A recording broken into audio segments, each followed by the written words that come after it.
Hello, my name is Erica Campbell. I'm making this video for Science and Early Childhood Education, class number 9. This lesson was about the constructive environment and ecology. So I was excited to learn about different things that we could do in the environment. And one thing that I learned is using shadows to create activities. And you can create shadows inside or outside. So today I decided to do an activity outside. Children, especially preschool children, love to be outside. And I feel like especially right now during COVID-19, the fresh air is really good for everybody, especially our youngest learners. So for this activity, I would have everyone come out. We do have like a little deck area that I would have the children sit, and we're going to watch a short video about shadows from the Bonko Show on YouTube. So I'm going to play that, and then we'll begin our activity.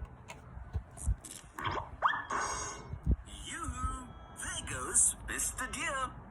Oh, and there's Mr. Crow. Hey, Mr. Deer, how do you do? I'm good. What about you? Hey there, meet Mr. Deer and Mr. Crow. No, don't get confused. They are nothing but the shadow of my hands. Come, let me tell you more about shadows. Zoom in! Shadow is nothing but the light that cannot pass through an object. But hey, you can only see shadows of objects that are visible to eyes.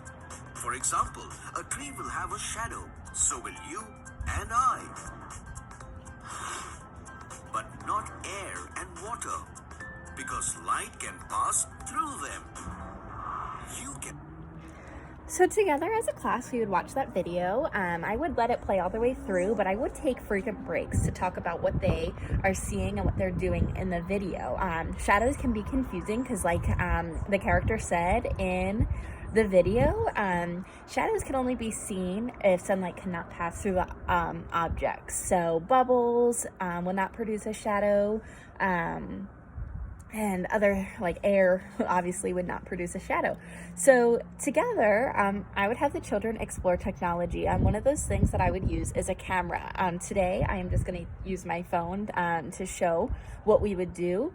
But I would start by taking a little walk around the building and pointing out where we see shadows. And then we would take a picture of the shadow that we see, and we would go inside as a class, and we would print out all of the pictures of the shadows that we took, and we would create a big poster labeled shadows to display in the classroom. And we can talk about the shadows that we saw and think about where else we would see shadows. I can also encourage families to take pictures of shadows in their homes and what they see outside of their house, so that children are able to incorporate their family into this lesson as well.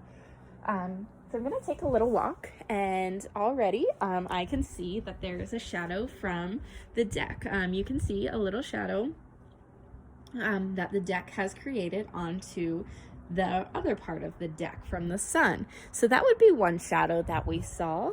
Going forward, I would take a little walk, and I'll probably enter the playground. Our infant and toddler playground is the closest to where I'm at, so that's where I'm gonna go.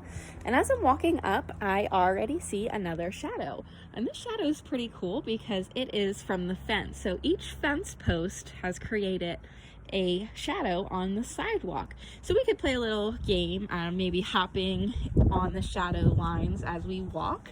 But as we enter the fence, we would see what other shadows we can find. So walking over, I see the sit and spin has created a shadow on the ground, as well as the seesaw.